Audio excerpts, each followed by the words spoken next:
그러므로 형제들아 내가 하나님의 모든 자비하심으로 너희를 권하노니 너희 몸을 하나님이 기뻐하시는 거룩한 산 제물로 드리라.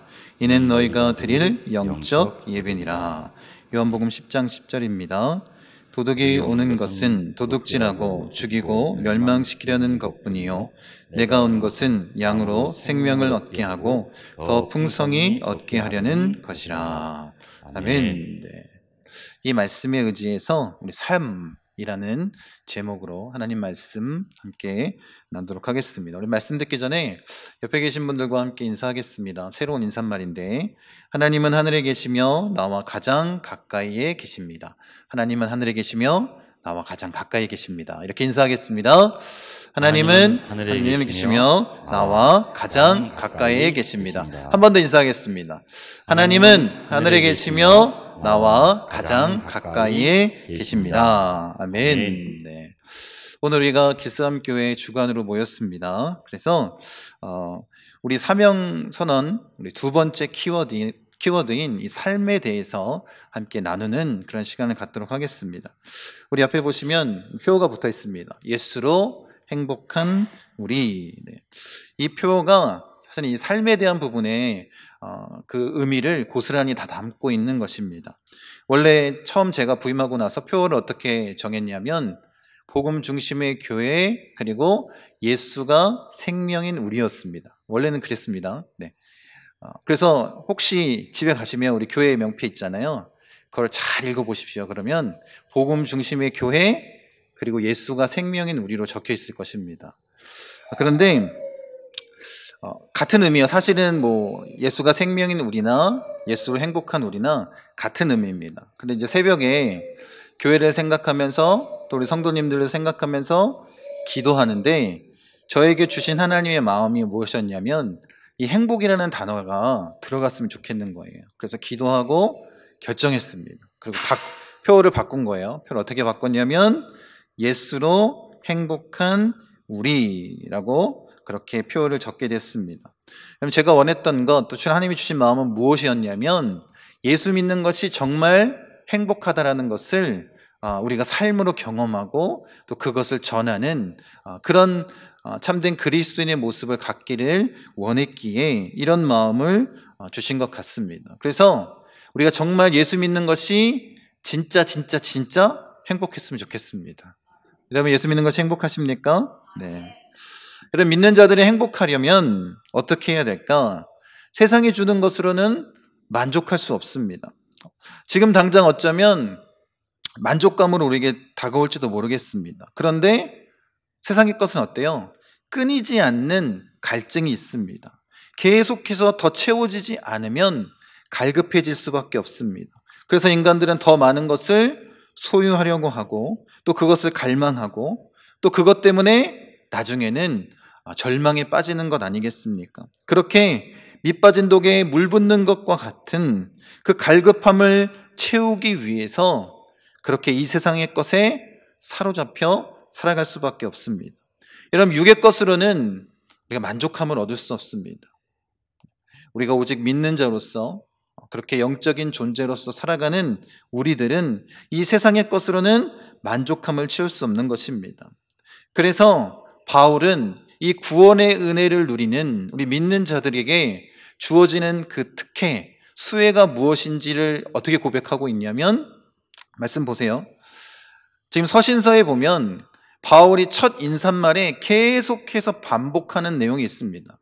저는 이제 네 구절만 찾아왔는데 보시면 뭐라고 기록되어 있냐면 하나님 우리 아버지와 주 예수 그리스도부터 은혜와 평강이 있기를 원하노라 이렇게 고백하고 있는데 동일하게 계속 나오는 게 뭐냐면 은혜와 평강입니다.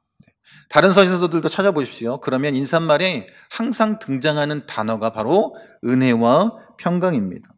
이런 바울은 우리에게 분명히 하나님 아버지와 주 예수 그리스도로부터 은혜와 평강이 넘치기를 원하고 있는 것입니다.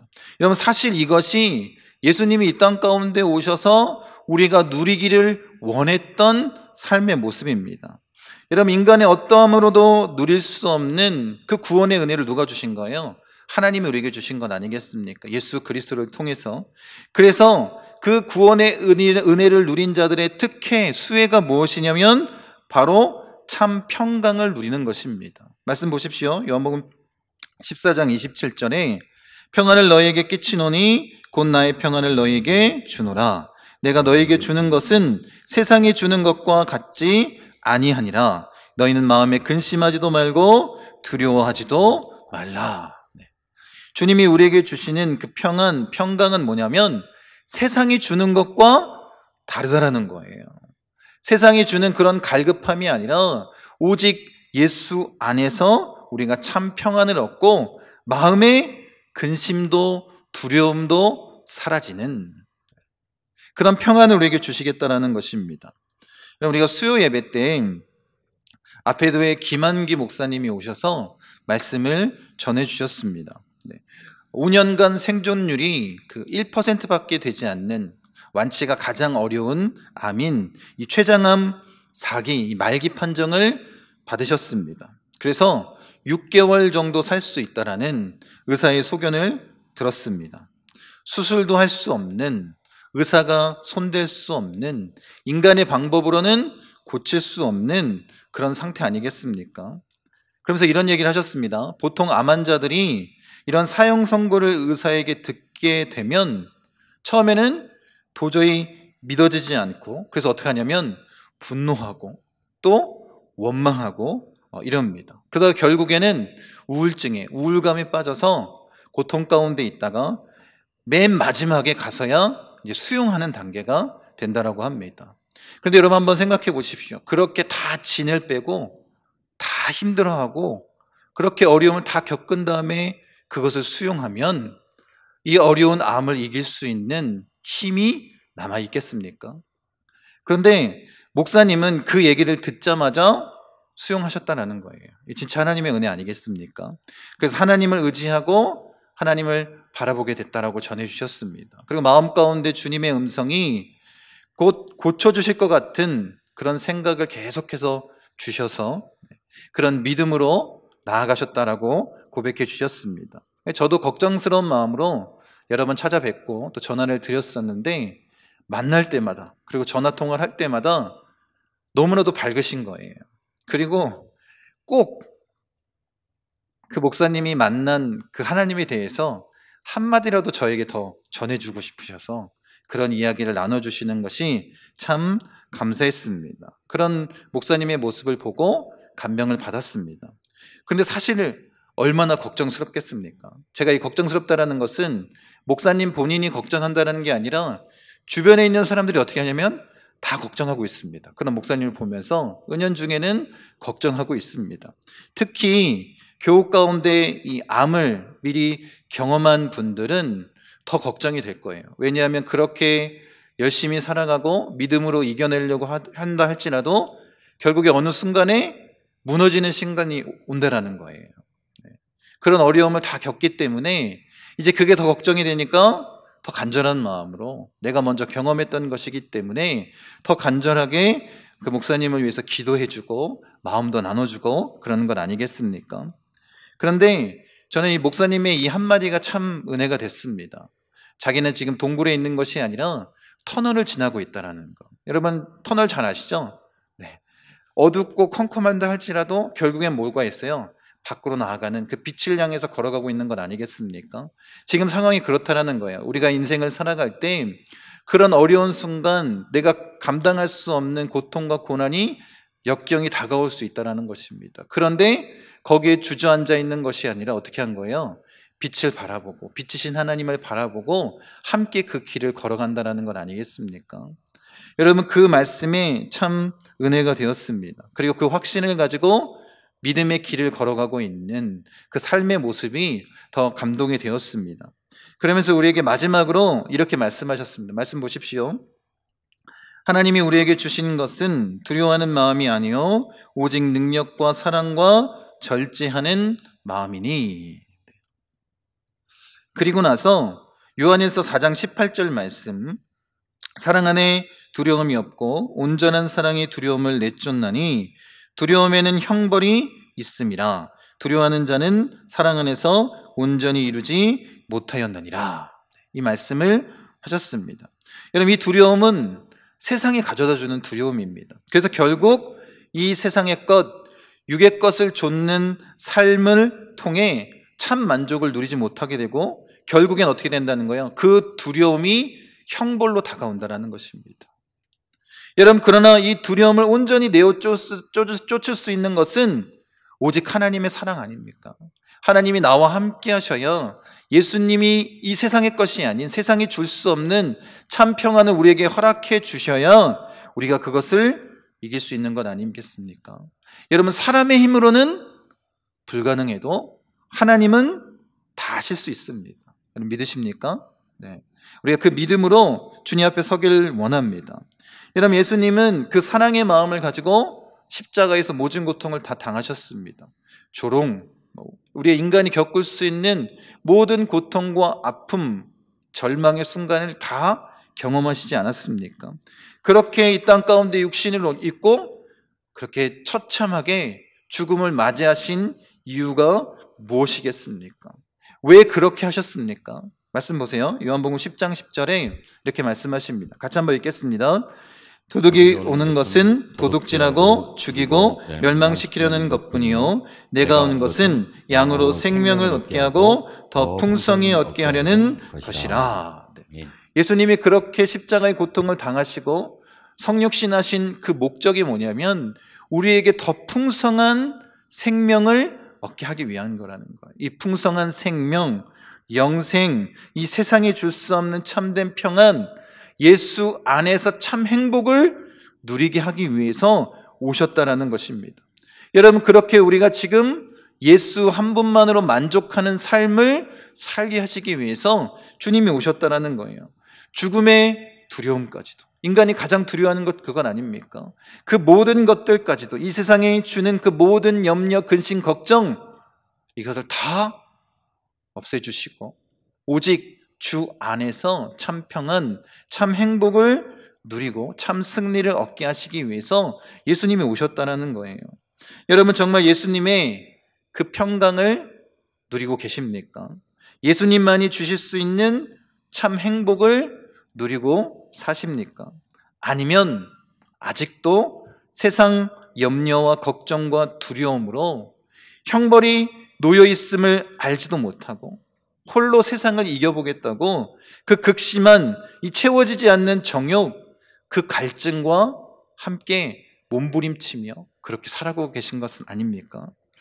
여러분, 우리가 정말 예수로 행복한 삶을 누리고 있는지 알기를 원하신다면 여러분 한 주간의 삶을 돌이켜 보시기만 하면 됩니다.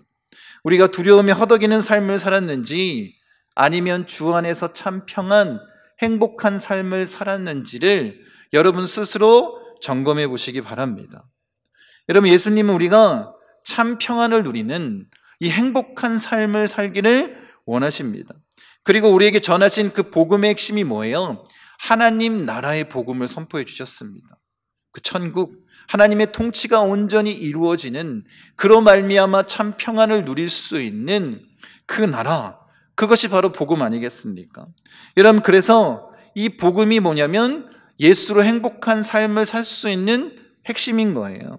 여러분, 그래서 우리가 지금 계속해서 나누고 있는 주기도를 통해서 주님이 뭐라고 말씀하셨냐면 이렇게 말씀하시지 않습니까? 하나님의 나라는 죽어서 가는 나라가 아닌 어떻게 해요? 우리가 살았을 때 경험하는 나라라는 거예요. 그래서 하늘을 향한 기도뿐만 아니라 이 땅 가운데 내가 온전히 천국을 경험하기 위해서 땅을 위한 기도도 우리에게 가르쳐 주시고 계신 것 아니겠습니까? 여러분, 그래서 우리가 온전히 천국을 소유한 믿는 자라면 여러분, 우리가 죽어서 가는 천국만 바라보는 것이 아니라 이 땅 가운데 이미 이루어진 하나님 나라를 경험하며 참 행복한 삶을 누리는 자가 되어야 되는 것입니다. 여러분, 이를 위해서 주님께서 주기도를 통해 우리가 신앙생활할 때 아주 중요한 두 가지를 얘기해 주셨습니다. 우리가 함께 인사한 그 인사말에 담겨져 있습니다. 여러분, 주기도는 크게 두 부분으로 나눌 수 있다라고 말씀드렸고, 그 부분을 우리는 어떻게 구별했냐면 첫 번째가 하늘을 향한 기도라고 해서 함께 나눴고, 지금은 땅을 위한 기도에 대해서 우리가 함께 나누고 있습니다. 여러분, 예수님께서 이 주기도를 통해 분명한 신앙의 기준, 우리가 하나님을 어떻게 바라보고 살아야 되는지 그 믿음의 기준을 분명하게 세우기 위해서 말씀해 주신 것입니다. 첫 번째는 뭐냐면 하나님은 하늘에 계신다라는 거예요. 전지전능하신, 천지를 창조하신 피조물로서 도저히 범접할 수 없는 그 하나님을 온전히 바라보라는 것입니다. 그리고 두 번째는 뭐냐면 그런 하나님께서 어떻게 하신다는 거예요? 나와 가장 가까이 계신다라는 거예요. 내 안에 계신다라는 것입니다. 여러분, 이 두 가지 하나님의 인식을 우리가 잃어버리지 않는다면, 그런 마음을 가지고 우리가 신앙생활 한다면 우리의 삶이 풍성해질 뿐만 아니라 이 땅 가운데에서 천국을 소유하고 참 행복한 삶을 누릴 수 있는 것입니다. 하나님은 하늘에 계시며 또 내 안에 계십니다. 여러분 믿으십니까? 이 확신, 이 믿음의 확신을 가지고 우리가 나아갈 때 우리에게 나타나는 변화는 뭐냐면 우리의 삶에 변화가 나타나기 시작한다는 거예요. 여러분, 그래서 만약 내가 예수 믿고 아직까지 내 삶의 변화가 이루어지지 않았다면 우리 굉장히 심각하게 고민해 봐야 되는 거예요. 내가 구원받았는지 구원받지 않았는지. 여러분, 우리가 정말 예수님을 온전히 만나면, 하나님께서 하늘에 계시고 내 안에 계신다는 확신이 있으면 우리의 삶은 변할 수밖에 없는 것입니다. 여러분, 우리에게 그런 안타까운 일이 벌어지지 않았으면 좋겠습니다. 내 삶에 변화가 없고 예수 믿는 것이 너무나도 힘들고 행복한 것이 아니라 나에게 진짜 어려움이 되지 않았으면 좋겠습니다. 여러분, 그 이유는 뭐냐면 이런 분명한 믿음의 기준이 우리에게 없기 때문입니다. 여러분, 정말 참 행복을 누리길 원하신다면 하늘에 계신 그 하나님과 또 그 하나님이 나의 아빠, 아버지가 되시며 내 안에 나와 함께 하신다는 확신을 가지고 우리가 나아가기 원합니다.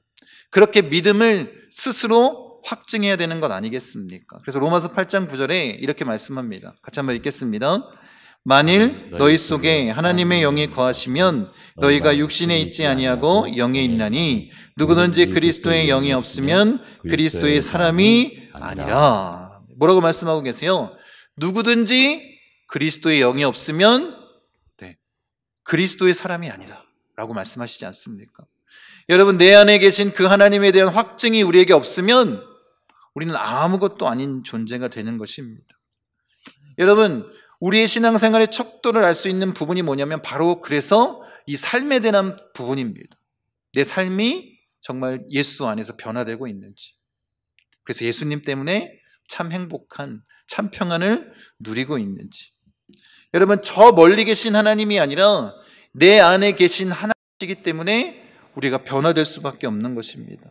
그렇게 변화의 삶을 살 수밖에 없는 거예요. 왜냐하면 성령님이 주시는 그 능력은 뭐냐면 변화의 능력이기 때문에 그렇습니다. 이전에 과거 죄의 속박에 갇혀 있었던 모습이 아니라 그 생명의 법 아래 놓인 자로서 이제 변화되면서 살아가는 것, 그 능력이 우리에게 주어진 것 아니겠습니까? 그래서 우리의 생각이 바뀌고 말이 바뀌고 행동이 바뀔 수밖에 없는 거예요. 여러분, 이전과 똑같은 실수를 우리는 범할 수 있습니다. 우리 인간이기 때문에, 연약하기 때문에. 그런데 뭐가 달라지냐면 그게 죄라는 것을, 그게 잘못했다라는 것을, 그것을 하나님이 기뻐하시지 않는다라는 것을 바로 알 수 있다는 거예요. 성령의 근심하심을 통해서. 그래서 주님 앞에 회개하고 돌이킬 수 있는 건 아닙니까? 이것이 우리에게 주신 성령의 능력, 바로 하나님의 은혜입니다. 여러분, 이전 같으면 다른 사람 험담하는 소리를 들을 때 같이 험담하고 동조하고 아니면 침묵하면서 은근히 인정하고 자기는 뒤로 빠질 수도 있을 것입니다. 아니면 속으로 계속해서 욕할 수도 있습니다. 여러분, 그것이 하나님이 원하시는 일이 아님을 알게 되면 이제 그런 일들을 멈추게 된다는 거예요. 오히려 주님이 말씀해 주신 대로 같이 용서하고 오히려 사랑하는 모습으로 나아갈 수 있는 것 아니겠습니까? 그것을 주님이 원하시는 거예요. 그래서 바울은 예수님의 마음을 품어 우리의 삶이 예배가 되길 원한다라고 말하고 있는 것입니다. 말씀 보십시오. 로마서 12장 1절입니다. 그러므로 형제들아, 내가 하나님의 모든 자비하심으로 너희를 권하노니 너희 몸을 하나님이 기뻐하시는 거룩한 산제물로 드리라. 이는 너희가 드릴 영적 예배니라 라고 말씀하고 있습니다.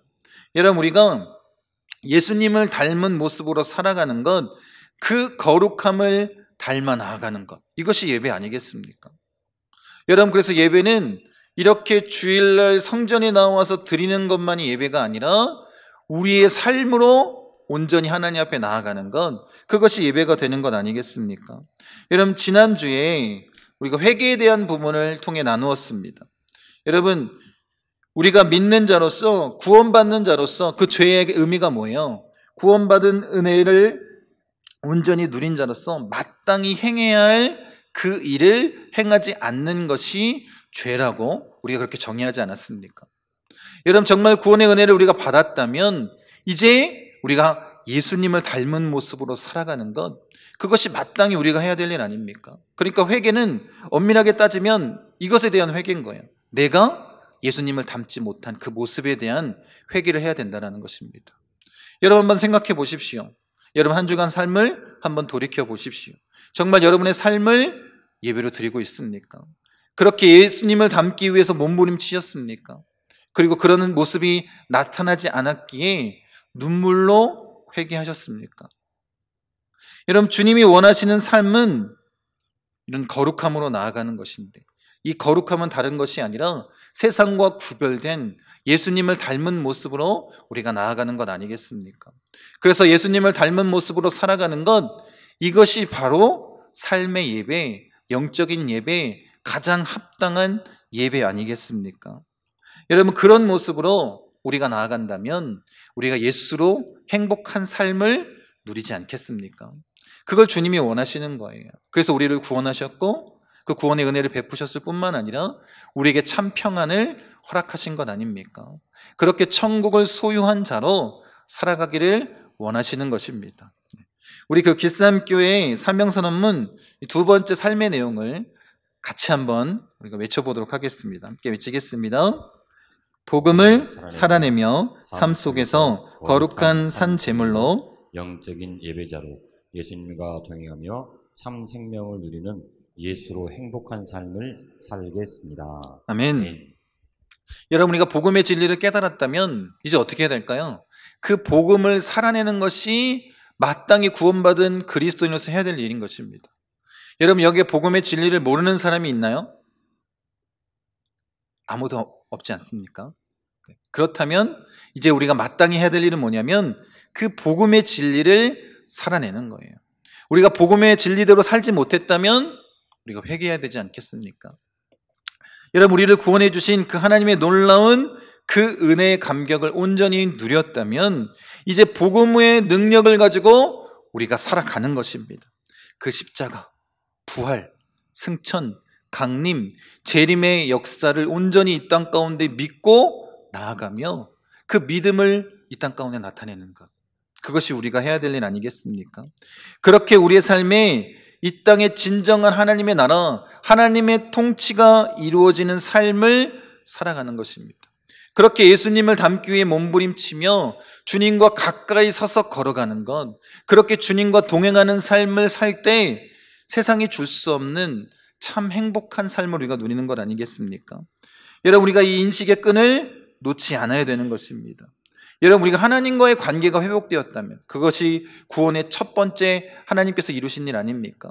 그렇다면 우리에게 나타나는 변화는 뭐냐면 나와 나 자신뿐만 아니라 우리 주변에 있는 사람들과의 관계까지도 다 회복되어야 되는 거예요. 그러니까 뭐 할 수 있다는 거예요? 구원의 은혜를 누린 자, 하나님의 그 용서의 은혜를 누린 자, 그 감격을 온전히 경험한 자가 다른 사람도 용서해 줄 수 있는 것 아니겠습니까? 여러분, 우리가 그런 모습으로 주님 앞에 나아가길 원합니다. 더 가까이 주님 앞에 서시길 원합니다. 그렇게 주님과 동행하며 나아가길 원합니다. 여러분, 그 놀라운 사랑, 그 사랑은 두려움을 능력으로 바꾸십니다. 그것을 기대하며 나아갔으면 좋겠습니다. 여러분, 그렇게 참 생명을 누리길 원합니다. 제가 좋아하는 그런 복음성가의 그 가사가 있습니다. 보세요. 부르신 곳에서라는 찬양인데 그 후렴에 보면 이런 가사가 있습니다. 내가 걸어갈 때 길이 되고 살아갈 때 삶이 되는 그곳에서 예배하네. 참 짧은 그런 글귀인데 저에게 굉장히 큰 은혜가 됐습니다. 여러분, 우리가 신앙생활할 때 어려운 이유, 신앙생활이 힘들게 여겨지는 이유가 뭐냐면 우리가 뭔가를 해야 되겠다는 착각 가운데 빠져 있기 때문에 그렇습니다. 여러분, 구원의 은혜는 전적인 하나님의 은혜인 거예요. 우리가 뭔가를 할 수 없습니다. 그런데도 주님이 다 이루어 주셨기 때문에 우리 인간의 입장에서는 뭔가를 해야 되겠다는 착각을 빠지는 거예요. 그래서 그 모습이 어떻게 나타나냐면 간단하게 율법주의에 빠지는 것입니다. 여러분, 율법주의에 빠진다는 게 어떤 의미냐면 지금 여기 계신 분들 가운데에도 나도 모르는 사이에 이 율법주의에 빠져서 사는 사람들이 분명히 있습니다. 여러분, 과거에 그 바리새인들만이 율법주의에 빠져서 사는 것이 아니라 성경에서 말하고 있는 그 율법주의의 가장 근본적인 이유는 뭐냐면 이것입니다. 다른 게 아니라 구원을 나의 힘으로 이룰 수 있다는 거예요. 그러니까 하나님의 말씀을 다 지켜 행함으로 뭐 했다는 거예요? 내가 구원에 이르게 했다라는 거예요. 이런 착각을 갖게 한다는 것입니다. 그게 율법주의인 거예요. 지금 우리가 어쩌면 그렇게 하고 있지 않습니까? 여러분이 아무리 주일 성수를 한다고 구원받는 거 아닙니다. 예수님을 믿지 않으면. 여러분이 아무리 열심히 주를 위해서 봉사하고 찬양하고 그런 헌신의 모습을 보여준다 할지라도 그것이 정말로 하나님을 향한 것이 아니라 내 자신을 드러내기 위한 것이라면 구원받았다라고 말할 수 없는 거예요. 여러분, 그 율법주의가 그래서 무서운 거예요. 내가 이렇게 열심히 했는데 내가 아니면 누가 구원받을 수 있겠어? 여러분, 이런 마음이 다 우리 가운데 있으니까 신앙생활이 쉬워요, 어려워요? 너무 어려운 거예요. 세상 사람들과 비교하게 되는 거예요. 왜 나는 예수 믿고 이렇게 힘들게 살지? 라는 마음이 점점 들어오는 것입니다. 여러분, 내가 뭔가를 지켜 행함으로 그렇게 구원을 이룰 수 없습니다. 그저 우리는 주님과 함께 구원받은 은혜를 누리고 구원받은 자로서 마땅히 그에 합당한 삶을 살며 그 길을 함께 걸어가는 것 아닙니까? 그래서 제가 이 찬양이 참 은혜가 된 게 바로 이거예요. 그 가사를 보면 이렇습니다. 내가 걸어갈 때 길이 되고. 지금 보세요. 내가 걸어갈 때 길이 되는데 이 길을 만들기 위해서 노력하지 않는다니까요. 뭐 정글 칼을 갖고 막 길을 내는 것도 아니고 아스팔트를 깔기 위해서 도로를 정비하는 것도 아닙니다. 그냥 어떻게 한다는 거예요? 내가 걸어가는데 그게 길이 되는 거예요. 어떻게 이룰 수 있겠습니까? 내 안에 누가 계시기에? 주님이 계시기에. 주님과 함께 걷는 길이기에 내가 특별한 노력을 하지 않아도 그것이 복음의 길이 되는 거예요. 주님이 원하시는 길이 되는 것입니다. 그 다음 가사는 뭐예요? 그저 살아가면 그것이 삶이 되는 거예요. 내가 예수님과 함께 이 땅의 행복을 누리며 살아가면 하나님이 원하시는 그리스도인의 삶의 모습으로 하나님이 인정해 주시는 삶이 된다는 거예요. 여러분, 이런 은혜가 우리 가운데 있기를 원합니다. 그게 예수로 행복한 삶 아닙니까? 내가 뭔가를 이루기 위해서 몸부림치는 것이 아니라 주님이 나와 함께하기에 나의 모든 생각과 행동과 말이 바뀌는 거예요. 변화의 역사를 경험하고 이제 주님과 함께 동행하며 행복한 삶을 누리는 것 아니겠습니까? 여러분, 우리가 뭔가 억지를 부리는 거 아니에요. 내가 뭔가 하려고 하는 것이 아닙니다. 그래서 분명히 빌립보서에 이렇게 말씀하십니다. 너희 안에서 착한 일을 시작하신 이가 그리스도 예수의 날까지 이루실 줄을 우리는 확신하노라. 이게 바울의 믿음의 고백 아닙니까? 하나님이 시작하셨고 하나님이 이루실 거라는 거예요. 우리가 할 일은 뭐예요? 그 주님께 의탁하고 주님과 함께 걸어가기만 하는 거예요. 예수님을 닮은 모습으로 살아가기 위해서 몸부림치기만 하면 되는 거예요. 이미 주님이 다 이루어 놓으신 것 아닙니까? 그런데 내가 뭔가를 한다라는 생각을 품기 시작하면 그것이 정말 어려워지는 거예요. 신앙생활이 힘들어지는 것 아니겠습니까? 여러분, 그렇게 주님이 내 안에 계시기에 내가 걸어갈 때 길이 되는 것이고 내가 살아갈 때 삶이 되는 참 행복을 누리길 원합니다. 여러분, 그런데 꼭 기억하십시오. 이런 삶을 살아가는 것은 결코 쉬운 것은 아닙니다. 왜냐하면 아직도 우리가 온전한 영화가 이루어지지 않았고 이 땅 가운데 이 사탄의 세력이 이 세상을 움켜쥐고 있지 않습니까? 그래서 어려운 거예요.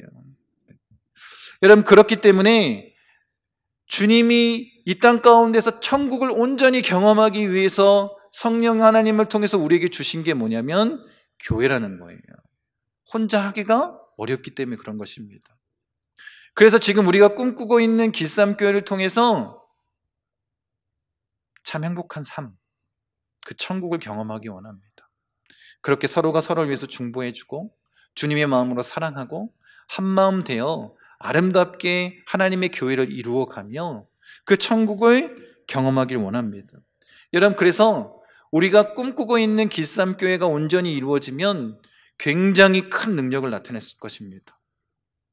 하나님이 원하시는 교회고 하나님이 세우신 교회이기에 부흥할 수밖에 없는 것 아니겠습니까? 그 능력이 나타날 수밖에 없는 거예요. 여러분들이 그렇게 이 하나님의 나라, 이 길쌈교회를 세워나가는 자가 되길 원합니다. 바울이 가장 악한 땅이었던, 도시였던 고린도에서 복음을 전할 때에 너무 두려움과 떨림이 있었습니다. 그 이유는 무엇이냐면 이 고린도 지역에서는 세상의 말과 지혜가 아닌 오직 예수 그리스도 십자가만을 전하겠다는 결단을 했기 때문입니다. 그렇게 예수님만을 전하니까 사람들이 비난하는 거 아닙니까? 그 거리끼는 것, 그 미련한 것, 그것을 전하는 바울을 아마 어쩌면 조롱했을지도 모르겠습니다. 그때 환상 가운데 주님이 바울에게 주신 음성이 이것입니다. 내가 너와 함께 있으니 두려워 말고 담대히 말하라. 이 성에 하나님의 백성이 많다. 이렇게 주님이 말씀해 주셨습니다. 그리고 그 바울이 오직 십자가의 복음을 전할 때 고린도 지역에서 어떤 역사가 나타났는지 우리가 사도행전을 통해서 함께 나누지 않았습니까? 여러분, 정말로 변화된 그 한 사람이 이 세상을 변화시키고 바꾸는 것 아니겠습니까? 여러분들이 그 한 사람이 되기를 원합니다. 내가 온전히 예수로 행복한 삶을 통해서 여러분이 서 있는 가정이 됐든 직장이 됐든 학교가 되었든 그 모든 공동체가 하나님의 나라로 바뀌었으면 좋겠습니다. 그게 우리가 참 행복을 누리는 이 땅 가운데 천국을 경험하는 길 아니겠습니까?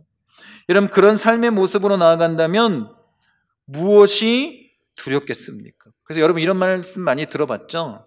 하나님 앞에 무릎 꿇는 자는 세상 앞에 무릎 꿇지 않는다. 네. 여러분, 그런데 이 말이 정말 어려운 게 있어요.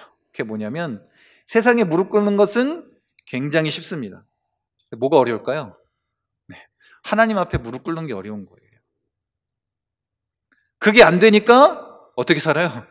세상 앞에 무릎 꿇고 살지 않습니까? 여러분, 그래서 주기도 우리가 함께 나눴던 그 부분에 보면 예수님이 땅을 위한 기도를 나타내 주시면서 밥의 문제, 일용할 문제, 그리고 이 죄에 대한 문제에 대해서 주님이 빚이라는 단어를 통해서 우리에게 실제적으로 그것을 알려주시기 위해서 이 주기도를 우리에게 알려주신 것 아닙니까? 그것을 깨닫게 하기 위해서. 그것을 알려주시면서 우리가 하길 원하는 게 뭐예요? 절대적으로 하나님 앞에 모든 것을 내어놓고 하나님을 신뢰해야 된다고 말씀하신 것 아닙니까? 뭐가 어렵다고요? 하나님 앞에 무릎 꿇는 게 어렵습니다. 여러분, 그런데 지금까지 신앙생활을 오시면서 모르십니까? 다 아시지 않습니까? 여러분이가 진짜 참 행복을 누리길 원한다면, 우리의 삶으로 하나님 앞에 예배하는 자가 되길 원한다면 꼭 기억하십시오. 우리가 해야 될 일, 그 하나님 앞에 온전히 무릎 꿇는 것 아니겠습니까? 그 하나님만을 신뢰하며 나아가는 것 아닙니까? 그럼 이런 역사가 나타나는 거예요. 그 말씀 같이 한번 읽겠습니다. 디모데후서 1장 7절부터 8절 말씀입니다. 하나님이 우리에게 주신 것은 두려워하는 마음이 아니요 오직 능력과 사랑과 절제하는 마음이니, 그러므로 너는 내가 우리 주를 증언함과 또는 주를 위하여 갇힌 자 된 나를 부끄러워하지 말고 오직 하나님의 능력을 따라 복음과 함께 고난을 받으라. 아멘. 이런 삶을 우리가 살아낼 수 있는 것 아닙니까? 여러분, 그렇게 하나님 앞에 온전히 무릎 꿇고 우리의 삶을 통해서 참 행복, 예수로 참 행복을 누리길 원합니다. 여러분, 그것을 주님이 우리에게 원하셨고 우리 길쌈교회가 꿈꾸고 있는 모습도 그렇게 우리의 삶으로 예배하는 것 아니겠습니까? 그래서 이 의미를 담아서 다시 한번 우리 사명선언 이 부분을 함께 같이 읽어보도록 하겠습니다. 함께 외치겠습니다. 복음을 살아내며 삶 속에서 거룩한 산 제물로 영적인 예배자로 예수님과 동행하며 참 생명을 누리는 예수로 행복한 삶을 살겠습니다. 아멘. 네. 여러분, 우리가 이런 삶을 살 때 우리 스스로 고백할 수 있습니다. 뭐라고요? 나는 예수님 때문에 참 행복합니다. 여러분, 그런 고백이 우리의 입술 가운데 늘 감사의 고백으로 나타나야 되지 않겠습니까? 다른 사람들을 만날 때도, 내가 복음을 전하기 위해서 만나는 사람들한테도, 아니면 내가 항상 부딪히고 살아가고 있는 그들 앞에서도 늘 우리가 스스로 난 예수님 때문에 참 행복해 라고 말할 수 있어야 되는 건 아니겠습니까? 그런 삶의 모습으로 우리가 서 있길 원합니다. 여러분, 신앙생활은 어렵게 하는 거 아닙니다. 주님이 내 안에 계시면 자연적으로 이루어지는 것 아니겠습니까? 내가 걸어갈 때 길이 되고 살아갈 때 삶이 되는 참 행복한 삶, 그 천국을 이 땅 가운데서 누리시는 우리 목포순복음 중앙교회 성도님 되시기를 간절히 축원드립니다.